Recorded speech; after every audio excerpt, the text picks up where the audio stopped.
Mainstream Mental Health Radio with Dr. John Huber. What do you think you are, crazy or something? Well, you're not. We're on a mission from God. News, issues revolving around mental health. Dr. John Huber, a mental health professional for over 20 years, the chairman for Mainstream Mental Health, a clinical forensic psychologist, and a psychology professor at Texas State University. Breaking the silence of mental health, one day at a time, discussing the human condition, providing a sounding board for mental health issues, and making mental health mainstream. You got a gift, my friend. Now it's time for Mainstream Mental Health Radio. Let the healing begin. With Dr. John Huber.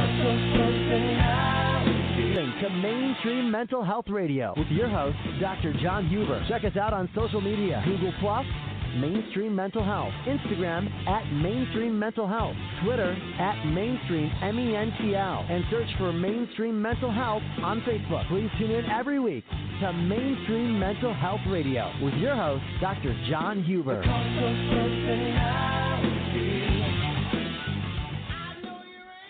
Good afternoon. You're listening to Mainstream Mental Health Radio Show. I'm your host, Dr. John Huber. You can follow us at mainstreammentalhealth.org. And if you would like to continue listening and share our radio program with your friends and family, you can find us on iTunes and Blog Talk Radio, as well as the Mental Health Radio News Network. So just Google us and you can find us right there. I often struggle with my own family, but especially with a lot of my patients, and I get a lot of self-reflection when I'm dealing with my patients that are going through addictions themselves, but also when family members and friends are going through addictions. And the question is, what do you do when your friend is an addict? And it's a tough way to go. You start feeling all these different emotions. You get angry at them. You start feeling guilty that maybe you have contributed to stuff. And it becomes a real reinforcing, self-deprecating kind of circle that can really upset you and your balance. And if you're trying to help your friends, that's not the way to be. So as we go through our research and data here, we came across a resource, and I wanted to bring that resource with you today. You know, we all know addiction does impact the addict. We also know it impacts everybody that has anything to do with them. It shatters dreams, destroys marriages, destroys families. Many people totally feel helpless watching someone they care about struggle with addictions. There's just so many nuances that you don't even think about until you're going through it. And sometimes you don't even see it until years after you've been through it. And it's very difficult. And we're blessed today to have an addiction counselor and actually a former addict, Kathy Williamson. She has a website out, My Friend's an Addict, isanaddict.com. And she is here today to talk to us about the book, My Friend is an Addict, What Can I Do? So with that, I'd like to welcome Kathy Williamson to my show. Thank you very much, Kathy. And can you give us the Reader's Digest guide version of how you came to be where you're at today? Sure. Thank you, Dr. Huber. As you said, I've had my own 10-year addiction to pain pills, and that was back in the 1980s. So I've walked the steps that they're in. I know the mental battles they go through. And I was also married to a person who was an ex-addict but still had the terrible behavior and sucked the life out of me. That's right. So That's I know right. what it's Well, like. wait a minute. You were on prescription. How did you become an addict? Aren't you safe when a doctor does that? Well, I started out with recurrent pancreatitis. I had it virtually all the time for 6 months. So that basically got me addicted to pain pills. And because at that time I hated my parents, it was an easy escape. But even once I found out what got me in, that wasn't enough to get me out. Because the longer you're dealing with an addiction, or how did I get in or how did I get out, the more introverted, self-centered you become. So now you have an additional problem of breaking that mode. It's so hard. It's so hard. I'm proud of you working your way out of it. I mean, we talk a lot about 12-step programs here and cognitive behavioral programs, but the research shows even the best one of those only have about, 16 to 20% success rate. So it's hard for everybody. It really is. So congratulations on that. Yeah. What got me out of my addiction was I found out what I was passionate about in life, which at that time was being a counselor on a crisis hotline. And once I knew one day the doors would open for me to have my own hotline. And when it did, within 3 to 4 months, my whole life turned around as a byproduct of using my passion to reach out to love and serve others. So when an addict says he wants to get clean, he's not lying. But it takes more than a decision. And most people don't know that, and they don't know, okay, what do you do? How do you help them?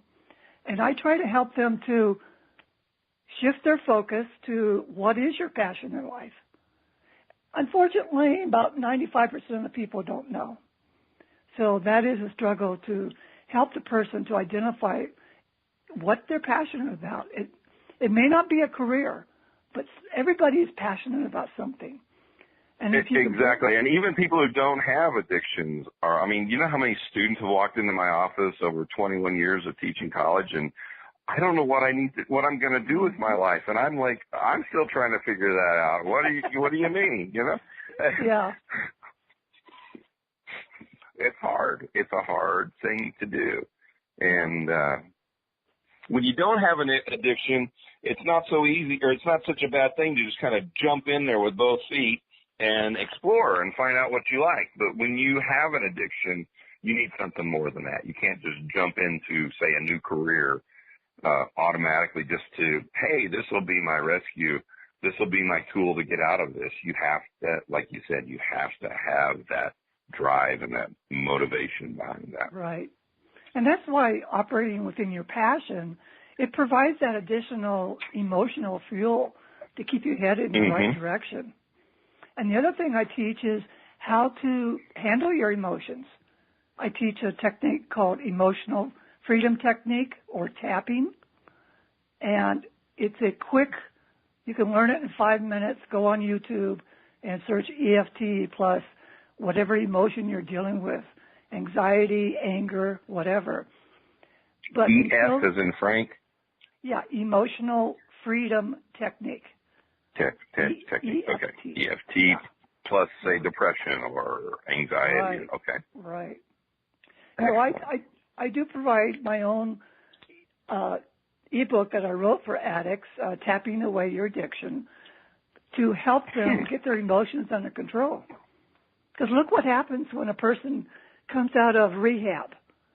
How many times within 2 days to 2 weeks they've relapsed because they can't handle their emotions. By lunch after they get out, yeah. It's not unusual. Yeah. So I have a lifelong addict right now who's struggling with alcoholism, and finally he sat down and goes, I'm depressed, and I've been treating my depression with alcoholism, and it's like, we've got some direction now. We're working on that. It's so important. It is so important to be able to identify this is what's going on. And it took years of just regular talk therapy and that process through the alcohol and through periods of sobriety back to alcohol over and over and over before this individual was able to say that. And it was like life-changing for them. Yeah. I truly believe there are underlying issues that a person is escaping from. And unless they are identified and dealt with and resolved, those triggers are there and they're going to pop up and there's going to be relapse. So true. You are speaking from experience also, but, I'm speaking from the research and from a practitioner side. That is such an accurate statement. We talk about how many psychologists does it take to change a light bulb? One, but the light bulb has to want to change. It's more than that. It really is. It is. You have to have that direction, that that passion, as you put it, to make it successful. Right. So I just want to touch base on what can a friend or a spouse do today to try and help their So what addict can they friend? do? Well, first of all, they need to help the person understand that it's more than a decision and help them identify their passion in life. Perhaps the friend or the family member can see it, but the other person can't. And shift their focus to, okay, how can I build an awesome future based around this passion? Again, it doesn't have to be a career. It can be something that they totally love. They can love basketball. That just really turns them on. Okay, where can they get involved? You know? And then the second thing is teach them EFT, because they've got to be able to handle their emotions. And the third thing is don't take their accusations personally. I'm on many Facebook groups of wives of alcoholics, and it's just unbelievable how the addicts blame everybody else for their problems. And it tears the wife down to where she begins to believe, hey, maybe I am the cause. And you're not. It's the alcohol speaking, you know. But they've got to, they have to themselves bring their passion in their life back into their life. So the spouse or the friend, you know, in order to avoid getting trapped into the addict's games and so forth, stay focused on what do you want with your life? Where do you want to go? You know, there's more to the day-to-day living and trying to keep things in order so nobody finds out that your spouse is an alcoholic. There's so much more to life. That is so true, and it's hard to explain that to an addict while they're at that point. But it's also hard for those people who are enmeshed with them. They can't see past that either, and they bought into the manipulative behavior that the addict has to successfully maintain their addiction, because that's the only coping skill they know. And it's very difficult to get, because you're not just then fighting the alcohol and or the alcohol and the addict, you're fighting the whole system that they've built around them, which makes up their friends and family.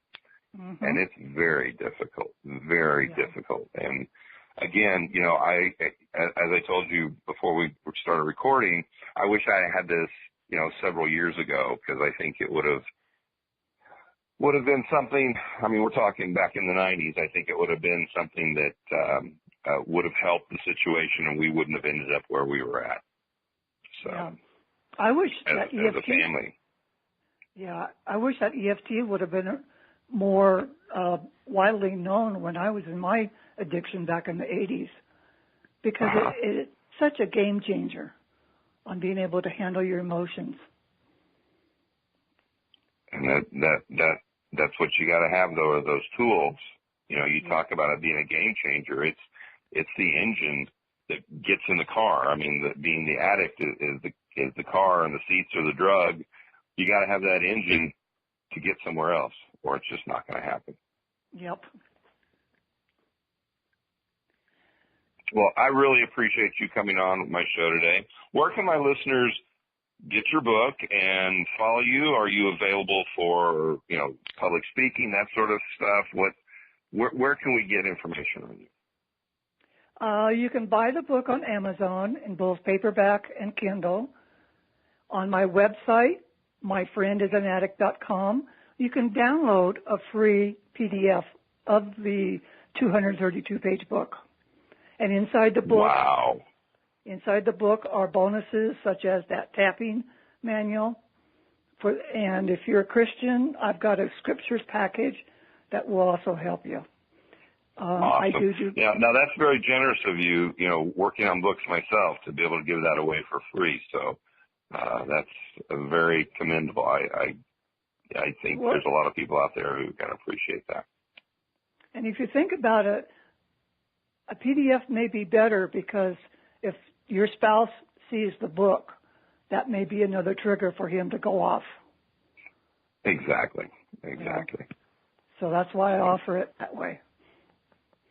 Well, thank you very much. I think it's very insightful, and I think that has to do with not only your training but your experience, because you have a little perspective. Not every therapist has experienced addiction or themselves personally. Maybe they've not even experienced it in their family. So, I really appreciate what you've done and coming out with your book and sharing that with the world as it is. So thank you very much. Do you have any parting words for my listeners? There's always hope to get your life back. Always. And never forget that. Awesome. Well, that concludes our show today, our edition of Mainstream Mental Health Radio. Thank you for listening. Don't forget to follow us at mainstreammentalhealth.org and on the Mental Health News Radio Network. Don't forget, life is what happens while you're making plans, so buckle up. Thanks for listening to Mainstream Mental Health Radio with your host, Dr. John Huber. Check us out on social media, Google+, Mainstream Mental Health, Instagram @Mainstream Mental Health, Twitter @Mainstream MENTL, and search for Mainstream Mental Health on Facebook. Please tune in every week to Mainstream Mental Health Radio with your host, Dr. John Huber.